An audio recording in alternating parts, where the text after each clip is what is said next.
Assalamualaikum warahmatullahi wabarakatuh. Di sini kami kelompok 4 ingin mempresentasikan hasil kerja kelompok kami tentang hipertensi yang beranggotakan Agung Epriansa, Della Janiarti, Hanisa Herti Dewisari, Julian Peter, Peska Sari. Yang pertama, definisi. Hipertensi dapat didefinisikan sebagai tekanan darah persisten di mana tekanan sistoliknya di atas 140 mHg dan diastolik di atas 90 mHg. Pada populasi lansia, hipertensi didefinisikan sebagai tekanan sistolik 160 mHg dan tekanan diastolik 90 mHg. Menurut WHO, tekanan darah sama dengan atau di atas 160/95 mHg dinyatakan sebagai hipertensi. Yang kedua, klasifikasi. Hipertensi usia dilanjutkan dibedakan. Yang pertama, hipertensi di mana tekanan sistolik sama atau lebih besar dari 140 mHg dan atau tekanan diastolik sama atau lebih besar 90 mHg. Yang kedua, hipertensi sistolik terisolasi di mana tekanan sistolik lebih besar dari 160 mHg dan tekanan diastolik lebih rendah 90 mHg. Klasifikasi hipertensi berdasarkan penyebab dapat dibedakan menjadi golongan besar, yaitu hipertensi esensial, hipertensi primer, yaitu hipertensi yang tidak diketahui penyebabnya. Hipertensi sekunder, yaitu hipertensi yang disebabkan oleh penyakit lain. Baiklah, saya Della Janiarti akan melanjutkan. Selanjutnya ada etiologi. Penyebab hipertensi pada orang dengan lanjut usia adalah terjadinya perubahan-perubahan pada yang pertama adalah elastisitas dinding aorta menurun, katup jantung menebal dan menjadi kaku. Selanjutnya ada kemampuan jantung memompa darah menurun setiap tahun sesudah berumur 10 tahun dan kemampuan jantung memompa darah menurun menyebabkan penurunannya kontraksi dan volumenya. Selanjutnya ada kehilangan elastisitas pembuluh darah. Hal ini terjadi karena kurangnya efektivitas pembuluh darah perifer untuk oksigen dan peningkatan resistansi pembuluh darah perifer. Selanjutnya ada penyebab hipertensi primer. Ada faktor keturunan. Dari data statistik terbukti bahwa seseorang akan memiliki kemungkinan lebih besar untuk mendapatkan hipertensi jika orang tuanya adalah penderita hipertensi. Yang kedua ada ciri perseorangan yang meliputi umur, jenis kelamin, kebiasaan hidup yang bisa menyebabkan hipertensi, konsumsi garam yang tinggi, kegemukan, merokok, minum alkohol, dan minum obat-obatan. Selanjutnya ada penyebab hipertensi sekunder yang dimana ginjal, glomerulonefritis, pielonefritis, nekrosis tubular akut dan tumor, vakular aterosklerosis, hiperplasi, trombosis, aneurisma, emboli, dan juga kelainan saraf dan juga obat-obatan. Selanjutnya patofisiologi. Faktor genetik lingkungan serta gaya hidup dapat mempengaruhi fungsi dan struktur kardiovaskuler, ginjal, dan neurohormonal hingga menimbulkan peningkatan tekanan darah.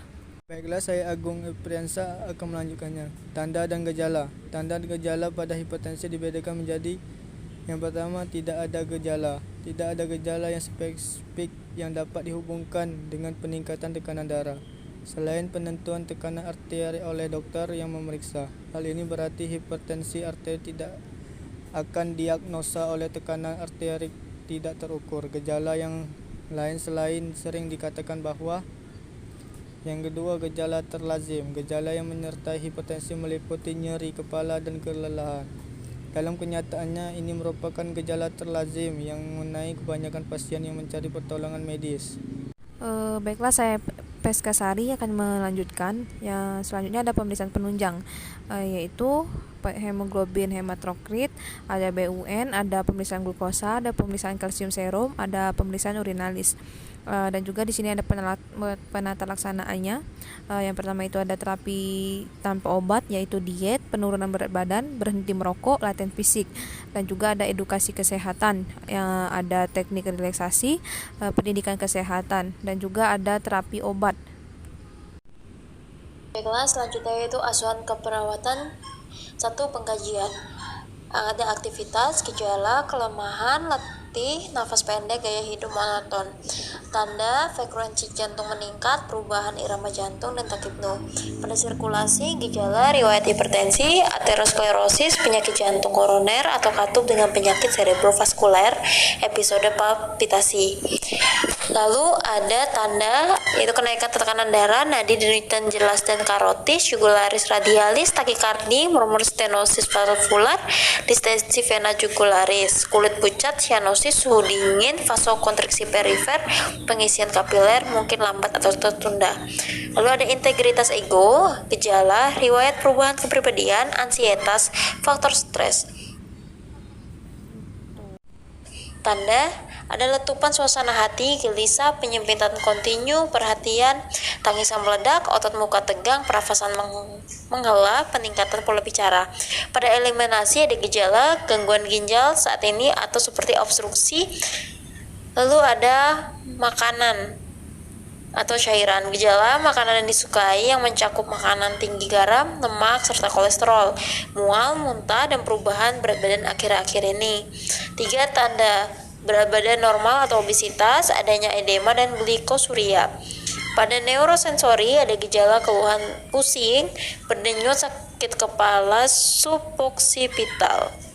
Lalu ada tanda status mental, perubahan keterjagaan, orientasi atau pola isi bicara. Lalu ada nyeri atau ketidaknyamanan, gejala angina, penyakit arteri koroner atau keterlibatan jantung, dan sakit kepala. Pada pernafasan yaitu gejalanya dyspnea yang berkaitan dari aktivitas atau kerja, takipnoe, ortopnoe, dyspnea, batuk dengan atau tanpa pembentukan sputum, dan riwayat merokok. Tanda distres pernafasan atau penggunaan otot aksesori pernafasan, bunyi nafas tambahan, praktis atau mengi, dan cyanosis. Keamanan, gejala gangguan koordinasi atau cara berjalan, hipotensi postural. Pada diagnosa keperawatan yaitu ada 3, nyeri sakit kepala berhubungan dengan peningkatan tekanan darah vaskular cerebral. Lalu ada intoleransi aktivitas berhubungan dengan penurunan kardiak output, dan gangguan pola tidur berhubungan dengan adanya nyeri kepala. Lalu ada bagian intervensi. Contoh salah satu intervensi yaitu nyeri sakit kepala berhubungan dengan peningkatan tekanan vaskular cerebral. Tujuannya, nyeri atau sakit kepala hilang atau berkurang setelah dilakukan tindakan keperawatan selama 2 kali 24 jam.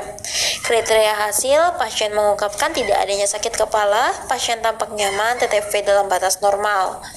Intervensi pertahankan tiara baring, lingkungan yang tenang, sedikit penerangan, minimalkan gangguan lingkungan dan rangsangan, bantu pasien dalam ambulasi sesuai kebutuhan, hindari merokok atau menggunakan penggunaan nikotin, beri tindakan non-farmakologis untuk menghilangkan sakit kepala seperti kompres dingin pada dahi, pijat punggung dan leher, posisi nyaman, teknik relaksasi, bimbingan imajinasi dan distraksi. Lalu ada hilangkan atau minimalkan vasokonstriksi yang dapat meningkatkan sakit kepala, misalnya mengejan saat BAB, batuk panjang, dan membungkuk. Lalu ada tindakan kolaborasi, yaitu pemberian obat sesuai indikasi seperti analgesik, antiensitas seperti larozepam, atifam, diazepam, dan valium.